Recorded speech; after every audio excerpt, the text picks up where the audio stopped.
नमस्कार मित्रांनो, digital Marathi info या आपल्या यूट्यूब चॅनलवरती तुमचे स्वागत आहे। मित्रांनो, शेतकऱ्यांना दिले जाणारे अनुदान, पीक विमा भरपाई शेतकऱ्यांच्या आधार संलग्न बँक खात्यामध्ये डीबीटीच्या माध्यमातून सरकारच्या माध्यमातून जमा केली जात आहे। यासाठी नक्की कोणत्या बँक खात्यात ही रक्कम जमा केली जात आहे, कोणते बँक खाते आधार संलग्न आहे, हे ऑनलाईन पद्धतीने कसे चेक करायचे हे आजच्या व्हिडिओच्या माध्यमातून आपण जाणून घेणार आहे। तर यासाठी व्हिडिओ नक्की शेवटपर्यंत पहा व चॅनलवर नवीन असाल तर चॅनलला सबस्क्राइब करून ठेवा, म्हणजे असेच नवनवीन माहितीपूर्ण व्हिडिओज आणि अपडेट तुम्हाला लगेच पाहायला मिळतील। चला तर व्हिडिओला सुरुवात करूया। तर मित्रांनो, यासाठी सर्वप्रथम तुम्हाला गुगलवर आधार असे सर्च करायचे आहे।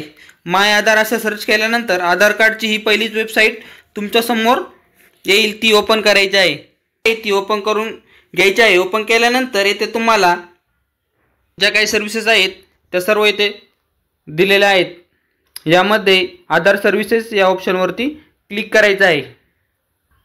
आधार सर्व्हिसेस या ऑप्शनवरती क्लिक केल्यानंतर खाली तुम्हाला Aadhaar linking status, bank seeding status असा ऑप्शन दिसत आहे, यावरती क्लिक करायचं आहे।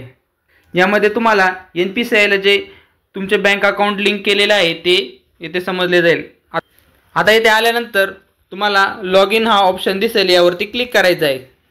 क्लिक केल्यानंतर इथे सर्वप्रथम तुम्हाला तुमचा जो काही आधार नंबर असेल तो टाकून कॅप्चा टाकायचा आहे आणि खाली लॉग इन विथ OTP या ऑप्शनवरती क्लिक करायचं आहे। येथे क्लिक केल्यानंतर तुम्हाला तुमच्या मोबाईलवरती एक OTP येईल, तो टाकून लॉग इन करायचा आहे। लॉग इन केल्यानंतर येथे वेगवेगळ्या सर्व्हिसेसचे पेज येथे दाखवले जाईल। यामध्ये बँक सीडिंग स्टेटस असा एक ऑप्शन दिसेल, त्यावरती क्लिक करायचं आहे।